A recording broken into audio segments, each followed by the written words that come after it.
Hey boys and girls, and welcome to math. Let's get started with our activating strategy, getting our brains ready.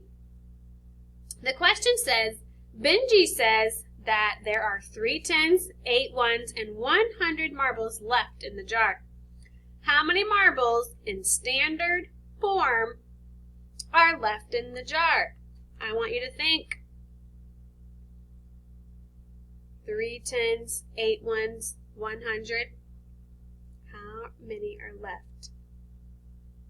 I hope you said 138 because there are 30 10s, there are 8 1s, and 100 in each place value. If you put it together, you would get 138.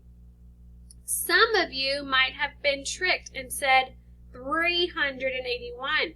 But look, it says 10s, 1s, 100s. So kudos to you if you didn't let it trick you.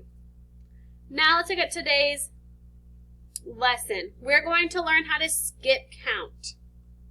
And this is important to have good number sense to count quickly and efficiently.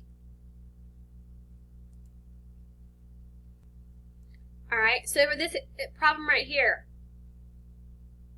Miss Cannon's class is playing a game. A student draws 2 cards. One card tells what number to start from.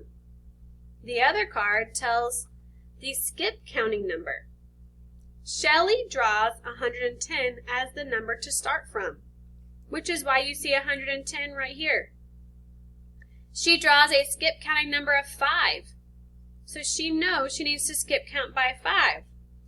Well, looking over here at this chart right here, this hundreds chart, skip counting by 5s. 5, 10, 15, 20, 25, 30, 35, 40, 45, 50, 55, 60, and so on.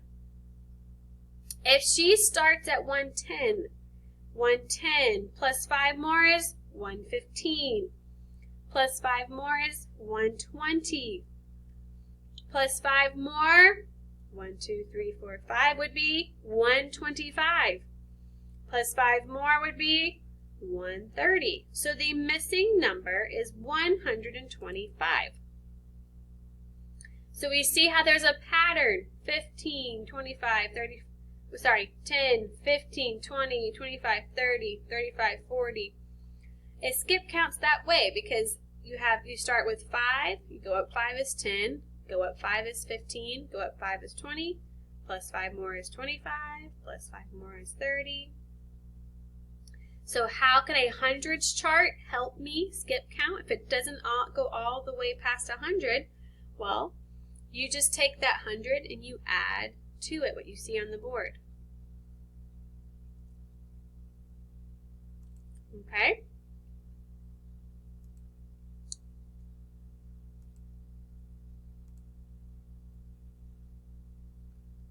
So, going back to this problem right here. This problem says that Shelley is skip counting by 5s, starting at 110. So let's look at the number that she has. And if you notice any patterns, I see that 110 has a 0 in the ones place. 115 has a 5 in the ones place. 120 has a 0 in the ones place. And then the missing number, and then 130, which has a 0 in the ones place. It looks like there's a pattern that when I skip count by 5, starting at 110, you have 0, 5, 0. This number should have a 5 in it. And 5 more would be 125. So looking for patterns is helpful when you are skip counting. Okay, this problem I am going to do with you. So I want you to get out your whiteboard, your math notebook, and meet me back on Zoom to see what this problem is showing for us today.